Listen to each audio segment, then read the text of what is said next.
Well, I mean, it just means that we're standing together to sort of look after everybody that is being discriminated against, whatever colour skin they have, and we can't ignore it. We have to stand up for it and stand against it, and sort of like, this means like it cannot pass. We cannot let it happen. We can't let it continue. It's wrong, and we know it's wrong. So we can't be passive. We have to stand together and say no. And that's it's been a really amazing day. Oh yeah.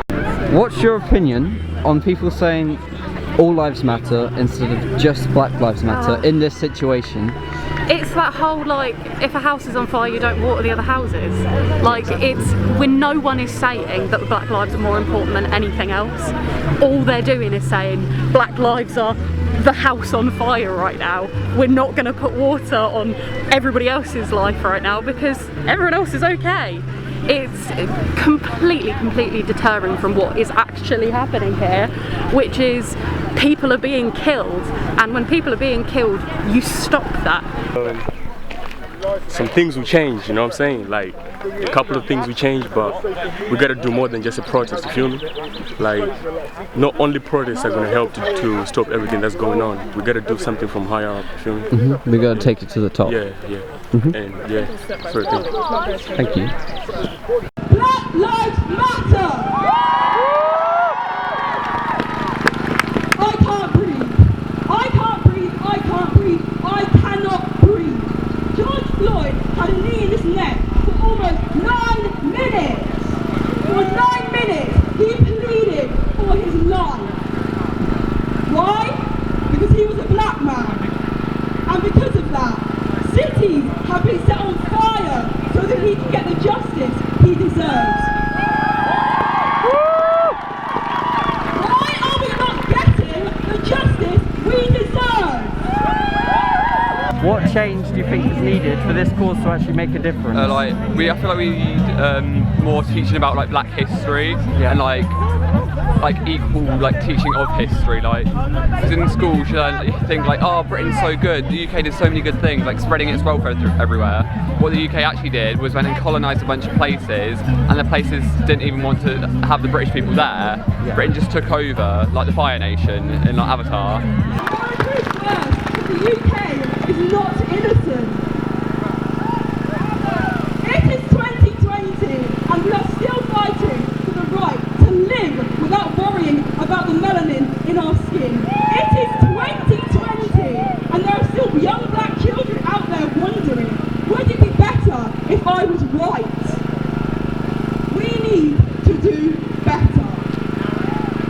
We need to stop putting hate into our black youth, start educating ourselves on how we can make a change, because we can all do it. Today, we are here as one. Today, we fight all across the globe. Every child is one step closer to equality. Today, we fight because Black Lives Matter, and the world is finally waking up to that. We can breathe, so let's use our voices to change the world, one chant at a time. Black Lives Matter! Black Lives Matter! How do you guys think that the violent protests are affecting the peaceful protests, and how the peaceful protests are actually trying to push an issue? I think in a way it is helping because people are really starting to notice it because of that, but at the same time people are trying to use that to diminish the movements, thinking, oh look, they're just violent, they're thugs. What people aren't realising is it's an absolute minority. It's like 1% of the riots. 1% of the protests turn into riots. 1% of the people there are actually rioting. It's not everyone. Yeah, and what you've got to think is like these people have been through like centuries and centuries of just like pain and anger and like of not being hurt.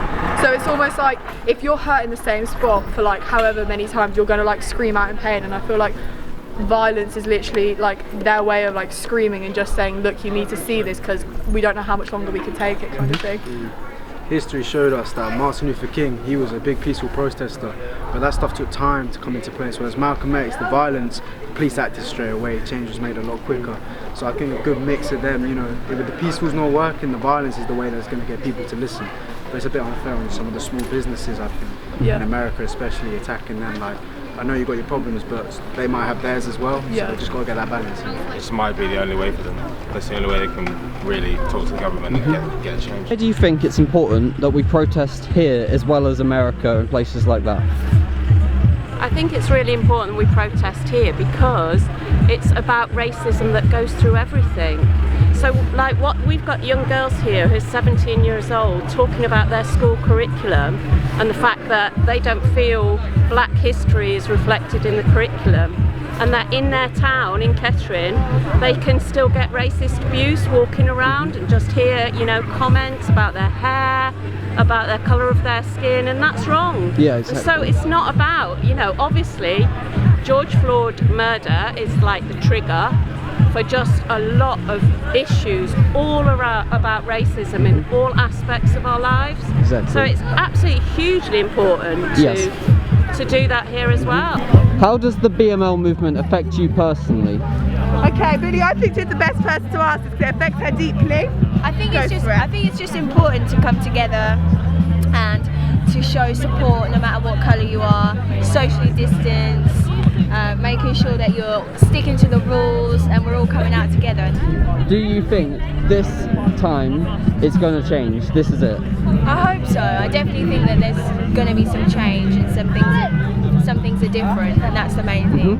I think it's ever growing. One thing's not going to change the world. You just have to keep changing every day, and as individuals we all have to do something. That's the main thing. So today we're here to talk about Black Lives Matter, the current protesting that's going on around the world and in the UK. So who wants to start us off? I think it's about time, and I'm very happy that this is happening. It's very heartbreaking the reason why it's all happening, but I think we don't really have much. We don't have any more time to really waste, and I think now is the time we need to take an action. It's way overdue. Yeah, I mean, I would agree totally. What's your opinions on the criticism that protesters are receiving from people on social media platforms? A lot of it is stupid. I get it, but it's kind of closed-minded, and I hate that the people who are bashing the protesters are likely the same people who went on a beach or were just celebrating V-Day and not social distancing. And, I mean, a lot of these people, they can't honestly say to me, if I ask them, have you met somebody recently during the lockdown, they're probably going to say yes, of course they've met somebody. All of us have met someone during this lockdown. But even if they hadn't, like, the argument is that you're not social distancing, but in Northampton we were. In Kettering we were. I understand that, and obviously that was present. Like I part of me was worried about it. Obviously, after a few months in a lockdown and then being exposed to a lot of people. But I think I've seen that a lot of people were mindful about it and tried social distance. Whenever you'd accidentally touch somebody, would be sorry and like move away. People were mindful. And it's a cause that is worth it. People keep on fucking bringing up that. Yeah. But what if I want to have a pint? What if I want to go to the beach? No, isn't. I mean, you are not going to die because you can't have a pint. It's so important that we get the message out here now, and that it stops like now. You know, it's 2020. It doesn't need to exist. We don't need to have racism in our communities anymore. I mean, we didn't need it to begin with. Yeah. But yeah, it's like we're being taught, like in school, as to go on Saturday on a speech. That speech was so powerful and so true. I feel like every word was just like so true and exactly what needs to be said, because it is like oh yeah, racism isn't a thing because this happened. Then slavery was ended, but it never really was. Yeah, it's just not true, and it's just so sad to still see the racism being actively alive and still being something that people practice. It's in every single level as well. It's people getting killed, and it's also people getting fucking side-eyed in a store as if they're going to be shoplifting just because they're black. Like nothing else says that they're going to be shoplifting. Sometimes, you know, people do these things like looking at people in shops worried that they're going to get shoplifted.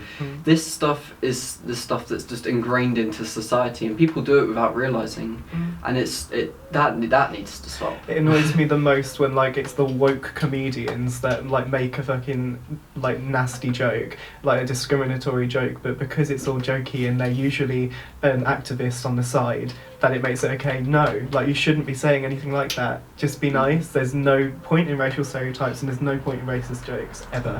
It really infuriates me because black people did give us so much, like so much, and there has been like no credit for it, not love. It's just been hate, and I feel like we're villainizing them when really the white people and all the people who put them in the situation and gave them the reasons to be angry are those who we should